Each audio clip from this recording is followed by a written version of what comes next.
In this lesson, we'll discuss how to format your resume. It's not just the content of your resume, which gives prospective employers information about you. The formatting of your resume also tells employers about your understanding of standard practices, your ability to do things in a consistent manner, and your eye for detail. If hundreds of people apply for the same position, an employer may eliminate candidates simply because their resumes are improperly formatted.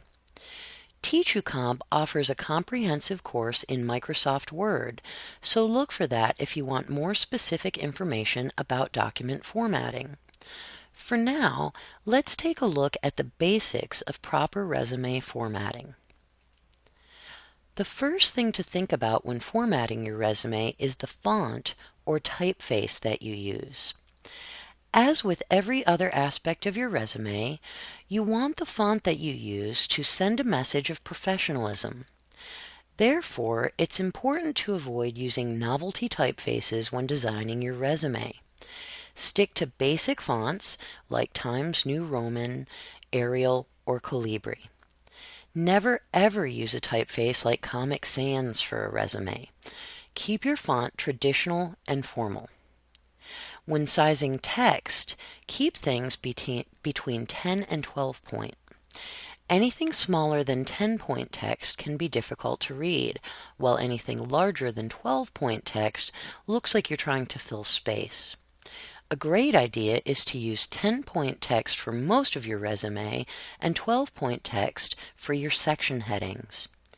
Use bold text sparingly and consistently. For example, if you use bold text for one of your section headings, use it for all of them. A second thing to be aware of when formatting your resume is the margins.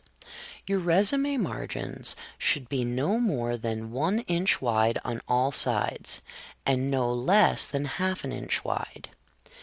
If your margins are more than 1 inch wide, your resume will look empty, while margins that are less than ½ inch wide can make your resume look cluttered. Bodies of text should be aligned to either the left side of the page or to both the left and right sides of the page, never centered on your resume. Finally, it's important to consider the specifics of printing if you intend to mail hard copies of your resume to potential employers. Because so many resumes are submitted online these days, you can set yourself apart by also mailing a printed copy of your resume to a company after completing an online application. If you choose to do this, it's important to pay close attention to printing details. If it is an option, consider having your resume professionally printed. Many office supply stores will print your resume while you wait, and they offer several choices of quality paper.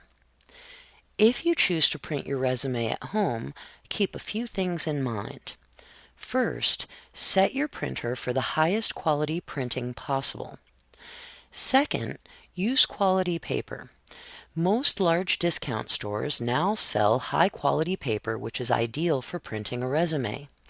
Choose a white or off-white linen paper and avoid any simulated granite or marble papers. Keep your choice traditional. Third, purchase matching envelopes when you purchase your paper if possible. Coordinated paper and envelopes always looks very professional and will earn you points.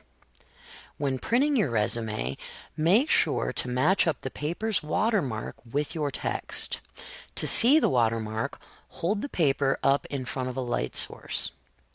Finally, when mailing a hard copy of your resume to a potential employer, it's always a good idea to hand address the envelope. Even if your printer is capable of printing out a matching envelope, studies show that handwritten envelopes are opened first.